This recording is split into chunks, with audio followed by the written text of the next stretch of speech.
Welcome to the Maura Sweeney podcast. Maura is an international speaker, Huffington Post contributor, and the trademarked ambassador of happiness.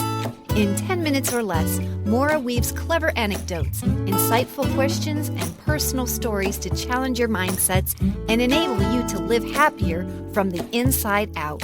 Here's Maura with today's podcast for you. Are you a stereotype? Well, if you're on a path to living happy from the inside out, you might want to check in to today's question. Are you a stereotype?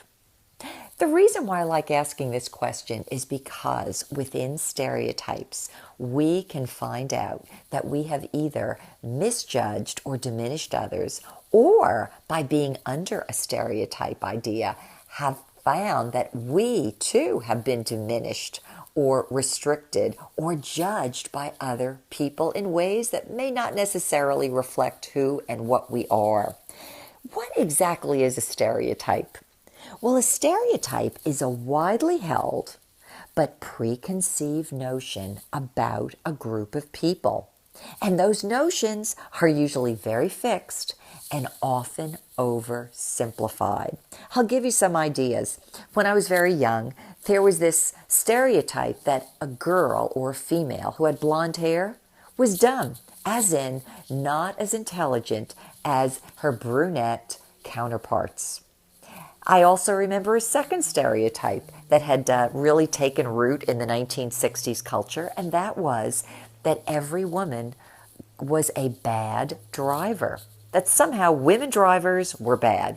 Now, we know both of those are not true today, but it's very interesting to see how so many of us in society look to oversimplify people by putting them into a category, by labeling them, by typecasting them, or pigeonholing them in ways that really do limit their identities or limit the way in which we allow ourselves to view them. It's as if we put them through a very narrow lens and keep them there. And when that stereotyping works back on us, it means people are doing the same to us. I want to give you two things that came to mind about my own life, and maybe you can find some counterparts in your own life. When I was quite young, I was brought up in the Roman Catholic faith. And in that faith, they had some very specific beliefs that were part of the overall institution of the Roman Catholic Church.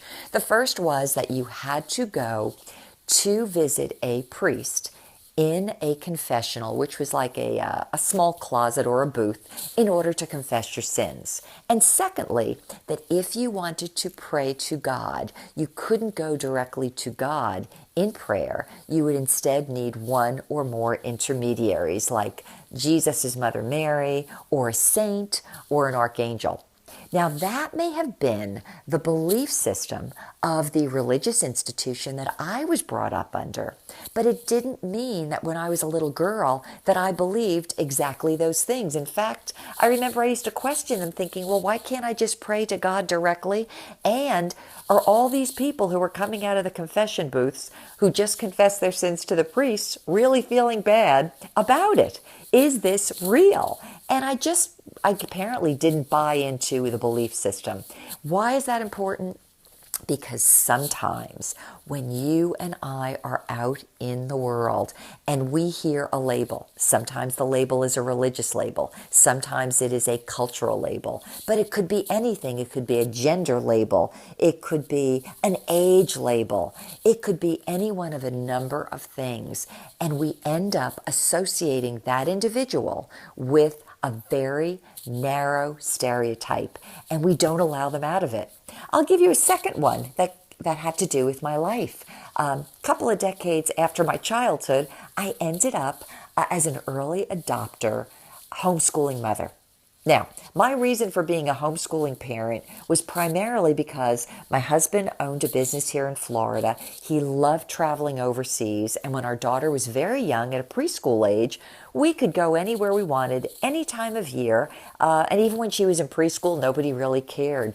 But as soon as kindergarten rolled around, he said, Maura, I'd love to do this, even if 1 or 2 more years, and would you mind homeschooling Kaylee, our daughter, so that we can travel off season. Well, good enough. That was our reason primarily for being homeschooling parents. As it turned out, homeschooling definitely had some stereotypical models in mind. And I could remember when certain people heard that I was a homeschooler, they either saw it as a really good thing. In the case of some people who were very religious, immediately they thought, oh, Maura's super religious like us. Or maybe Maura doesn't want her daughter to be around those other kids. She only wants to keep them in church. Well, that really wasn't true of me. But I remember also being viewed externally, and again, incorrectly or through the wrong lens by some non-religious people, and in some cases some public school teachers who, when they found out that I was a parent that didn't have a teaching degree, who was homeschooling my daughter, they felt extremely angry, resentful, threatened, and very, I would say, very anti to me. And that was not my feeling at all. I was not doing this as a protest against them. But can you see how stereotypes can end up limiting us in terms of how we see each other, and we cut each other off in terms of overall sense of perception? We end up taking in our mind's eye one, let's say, single-dimensional idea, and we disallow any other thoughts or any other hues or any other variances or variations to step into the program. So what does this mean for you and your happiness?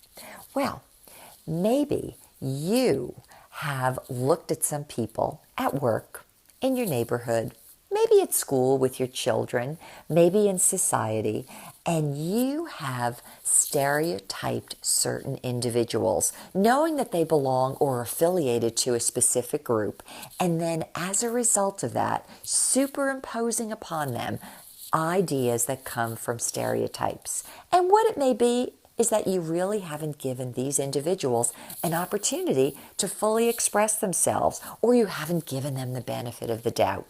Now, again, I'm not saying that every single person is going to be different from what you imagine, but when we give opportunity to others to see them as individuals rather than part of a stereotype, we really open our own minds and open our perceptions. And the same is true in reverse. You know, sometimes we can be part of a group and without realizing it, turn into a stereotype because we end up unwittingly, and sometimes without even giving second thought, we end up adopting thoughts that belong to other people, or adapting ourselves to other groups where there may be some ideas that really do not belong to us, that if we really looked closely within our hearts and our own value system, we might say, you know what, I do in theory agree with much of what you're saying, but I'm not fully in agreement with everything. And when we can take a few moments to look at ourselves, to decide whether or not we really are stereotypes, we end up knowing ourselves a little better. We become a little bit more at peace with ourselves. We become a little bit more authentic. And when we do that, we tend to relate to other people in a little more peaceful, gracious, and authentic manner as well. So I hope today that you'll give a little bit of an opportunity to decide if you are the ultimate stereotype, or if you have been stereotyping others in ways maybe that you didn't need to. Some people certainly are stereotypes, and maybe they're very proud of it. But again, remember that everyone is also an individual, and when we give an opportunity for ourselves and others to be who they are, we end up finding ourselves just a little bit happier in our own lives and in society as a whole. Well, those have been my thoughts for you today. But before we go, let's hear from someone else who's going to share with us what makes them happy from the inside out too. This has been Maura with Maura for You. My name is Brian Rivera, and I am from the Bronx, New York, in the house. I enjoy flying airplanes, traveling, and moving around the country with a propeller on the front and the wings on my side. I've been a pilot for over 28 years, and that what makes me happy. For more insights on living happy from the inside out, subscribe to this podcast. To learn more about Maura, visit her moraforyou.com website, where you'll find videos, blogs, books, and the Foundations of Happiness self-study e-course. Maura, 4, letter U.com, where Maura is always for you.